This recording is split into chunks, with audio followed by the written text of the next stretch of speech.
The Acolyte, episode 5, now out. Let's talk about it.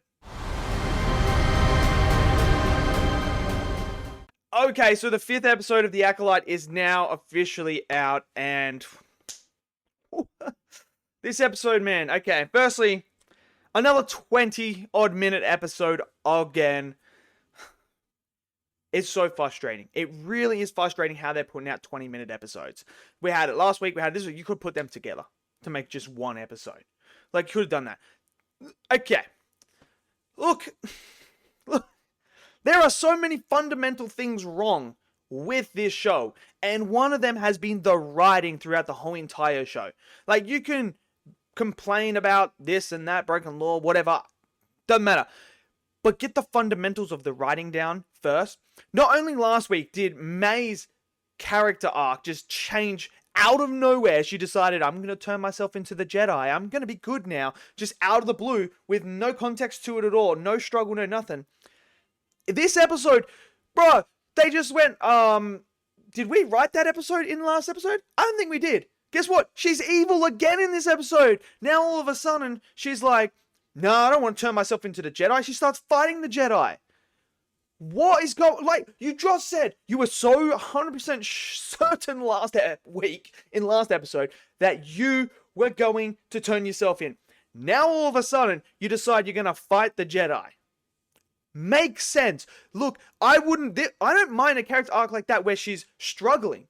But they don't show you anything about her struggling in this thing. Dude, at the end of the episode where she changes herself with her sister by just cutting off her hair. Like, bruh, did Soul not see her hair singed there?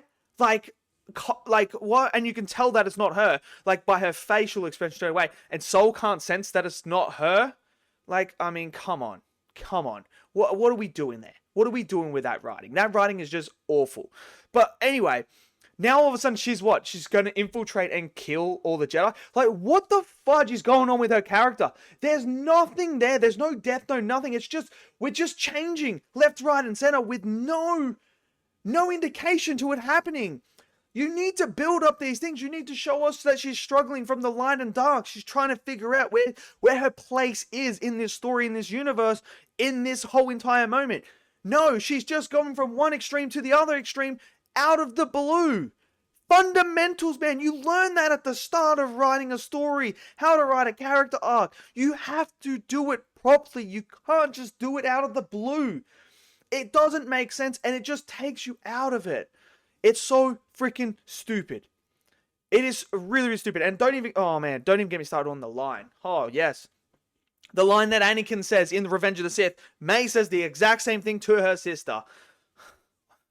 Stupid. Absolutely stupid. So, the Sith gets revealed. It is a Sith. He is a Sith. He reveals who it is. And guess what? Everyone knew it was him. Yes, it's the guy that was there, getting her the poison and everything like that. He's the big Sith. And he even claims he's a Sith. He says that.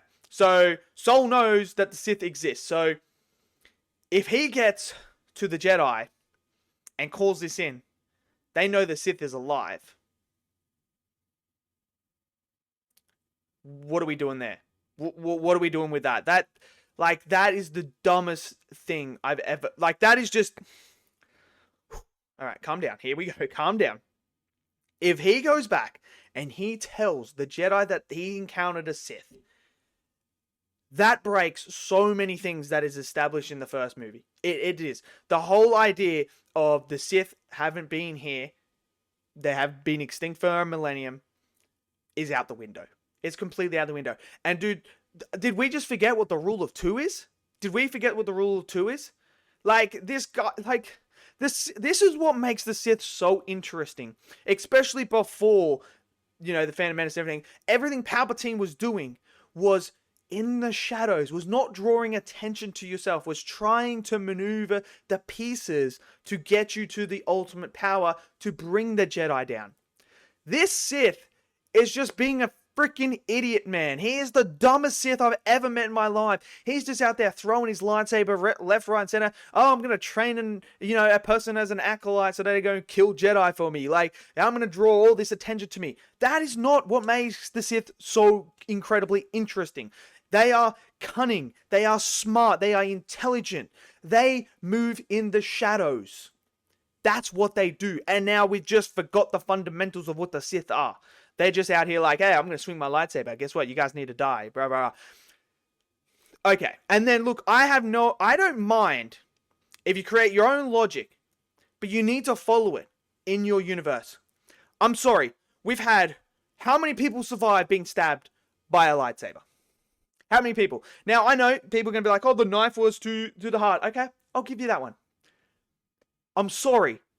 These people are getting stabbed by this Sith Lord and they're dying straight away. One person just gets a little graze across their stomach. They're dead. People are telling me that you can survive a lightsaber going through your stomach and it's fine. You don't die instantly. Well, guess what? All these freaking Jedi Masters, they're dying left, right, and center by little grazes from a freaking lightsaber.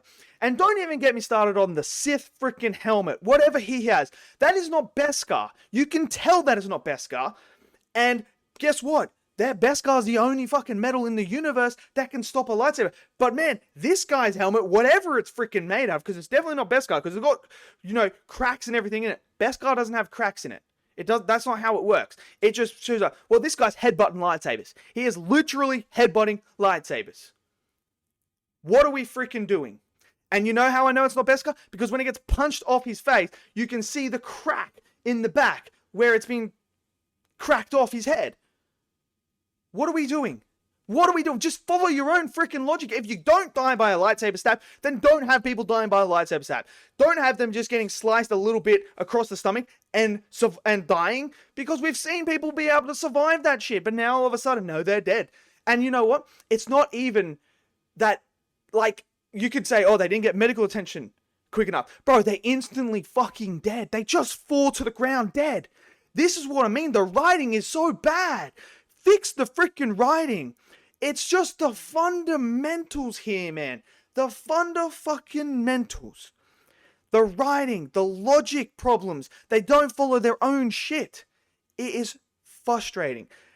Everyone dies in here. You know what? I would have liked to see him fight all these freaking, Jedi Masters and Jedi Knights. I would have loved to see that.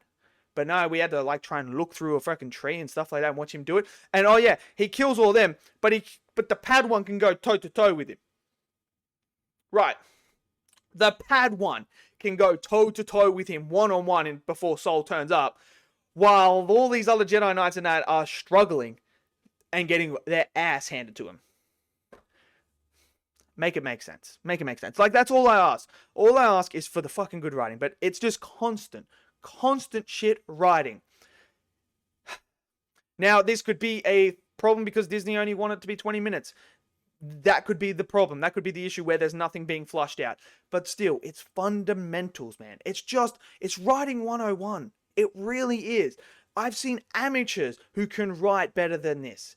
This is just horribly written. It really is. So let me know what you guys thought of episode 5. Smash it down in the comment section below. Smash that like button. Click subscribe. And I'll see you guys next video. Until then, stay safe and peace out.